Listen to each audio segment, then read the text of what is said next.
Good, happy Tuesday morning. Is Tuesday, December 30th, 2025. I'm Riley King, and welcome to this Tuesday morning edition of WRMK News 12. We have a lot of news to get to on this Tuesday morning, so let's get started now. First up, we're going to take a look at the traffic and see how your traffic is for this Tuesday morning commute. Good morning. Traffic is moving well across most central New Hampshire this morning. Watch for a couple trouble spots, though. There's an incident reported in New Loudon area, slowing local routes, and another alert along Route 16 north of Rochester that may cause delays for drivers heading towards the Maine border. A road closure is also showing near the Lebanon-Bristol area, so plan for an alternate route if you're traveling that way. Interstate 89, 93, and 95 are all looking clear with no major slowdowns. Overall, a decent commute, but allow a few extra minutes if you're on secondary roadways. And if there was any moisture on the roadways from overnight, that froze and could make things a little dicey out there again this morning. There is a incident closure, wires down, Grafton, US 4, 1019 Main Street, full closure of the road. And another incident, wires down, New Loudon, 114 928 Main Street, one lane, alternating. So be alert in those areas if you're around those two areas this morning. Otherwise, traffic won't be too bad if you take it easy out there. Now let's get to your news. First up, New Hampshire man arrested in alleged fake rental scam. A New Hampshire man is facing criminal charges after investigators say he scammed a woman out of thousands of dollars by using a fraudulent lease agreement for a home he did not own. Antonio D. Silva, 60, was arrested following an investigation that also uncovered multiple civil cases pending against him. According to court filings, several individuals allege Silva has scammed them out of thousands of dollars in separate incidents. In the criminal case, police say Silva told a woman in October of 2024 that a home would be available to rent once renovations were completed. The woman signed a lease and paid a security deposit along with the first month's rent, totaling approximately $5,500 months later. Investigators say the renovations were still unfinished and the home was never made available. Police later determined that Silva was not the owner of the property and did not have authority to rent it.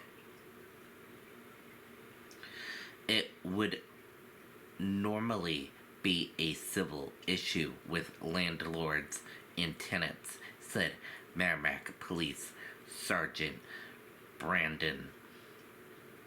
We were able to determine in this case that the individual didn't own the property, so he was in no position to even rent out the first place. The alleged victim, Anna Anderson told WRMK News 12 that Silva placed her and some of her adult children in a one-bedroom hotel room, forcing her to pay out of pocket for an additional room. Anderson said the situation took a serious toll on her health. She said she suffers from allergies and became so sick that she tore her abdominal wall from coughing and had to be hospitalized. My mom would have lost me. My siblings would have lost me. I would have just been gone, Anderson said. My life is worth more than 5,500, and the day I get out of the hospital, this man calls and asks for money. Others have come forward with similar allegations. Dan, a carpenter who previously worked for Silva, said he believes he was scammed out of roughly $2,000.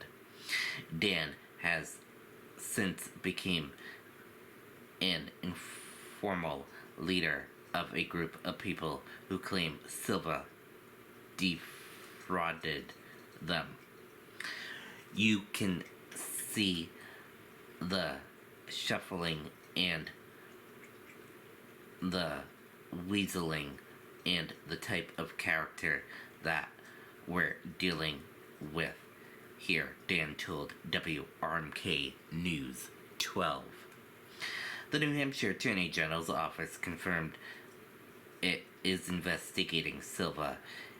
He has been released on bail. Silva denied the accusations against him last week.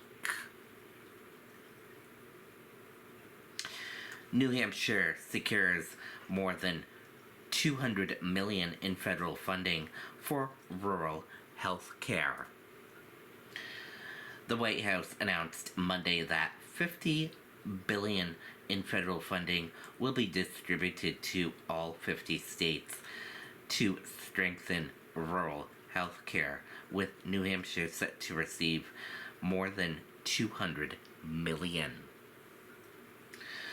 The funding, approved earlier this year, is part of the federal government's Rural Health Transformation Program.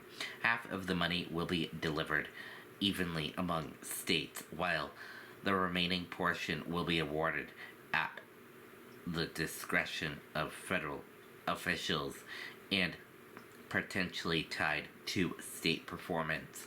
To qualify, states submitted detailed plans outlining how they would improve rural health care, including proposals to expand telehealth services, recruit and retain health care workers, and modernize facilities. Administration officials said states will be evaluated annually based on progress reports, performance metrics, and adherence to policy commitments. Future funding levels could increase or decrease depending on those assessments. New Hampshire received the largest award of any New England state, more than $204 million will be directed to states' rural health care facilities beginning in the new year, according to health officials. That's the largest award of any state in New England, and we're very, very pleased, said Steve, president of New Hampshire Hospital Association. He said the funding will support expanded services, workforce deployment, and upgrades to technology and infrastructure at rural facilities that are facing severe financial strain. Healthcare advocates welcomed the investment, particularly as rural providers struggle with staffing shortages and rising costs. A lot of the rural areas are really struggling when it comes to workforce, and I think this money has the real potential to be a game changer for some folks, said Brandon Williams of New Hampshire Healthcare Association. However, members of New Hampshire's congressional delegation cautioned that the funding does not fully offset border federal health care cuts. U.S. Rep. Chris Pappas, a Democrat for New Hampshire, said the money is crucial but insignificant compared to losses tied to recent Medicaid reductions. While I'm glad to see these funds will soon be delivered to our state, that said, reality is that this funding is a drop in the bucket compared to losses on rural clinics, hospitals, and communities will face in the new year due to the Trump administration's extreme Medicaid cuts. Pappas said in a written statement. He added that he will continue pushing to overturn Medicaid cuts and extend Affordable Care Act tax credits. U.S. Senator Maggie Hassan, a Democrat for New Hampshire, echoed those concerned, noting that the grant represents less than 10% of federal health care funding the state has lost.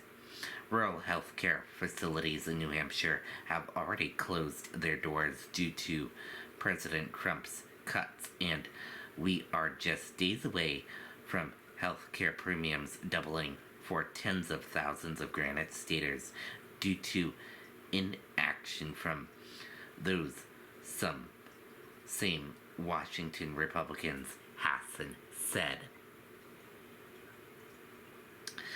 According to New Hampshire Fiscal Policy Institution, Medicaid cuts included in the legislation are projected to cost the state $2.3 billion over the next decade.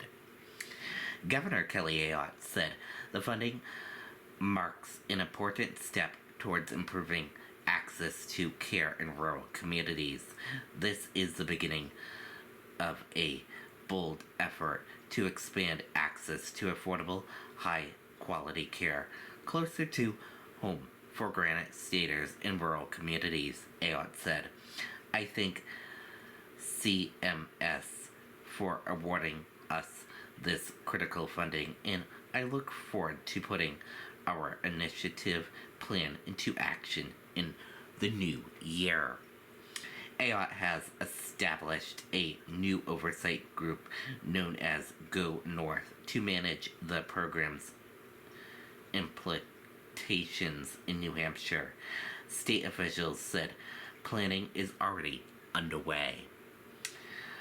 While acknowledging that the funding alone will not solve all challenges facing rural health care, Steve said it represents a significant investment at a critical time. We're going to need lots of help in lots of ways, he said, but $204 million coming to New Hampshire will critically be an important investment, and we're going to do everything we can to make certain that those investments line up with what's needed and where they're needed. Freezing rain creates hazardous conditions, knocks out power across New Hampshire. Freezing rain moved across New Hampshire on Monday, creating slippery conditions on roads and sidewalks and leaving thousands of customers without electricity. Temperatures were expected to drop overnight, raising concern about refreezing on untreated surfaces, with gusty winds forecasted for Tuesday. Utility officials warned that additional power outages were possible. In Hooksett, a resident said he is accustomed to losing power during ice storms. I think I'm just at that peak to where we almost had to turn on the generators, he said. His home was among thousands affected as the storm swept through the Granite State. Utility crews deployed statewide to restore service. Unitil reported only scattered outages, many caused by tree limbs weighed down by ice falling onto the power lines. We have only experienced a handful of scattered outages, including due to broken tree limbs coming down on wires, said Unitil spokesperson Amanda. Amanda said the company prepared in advance by staging crews and productively removing hazardous trees.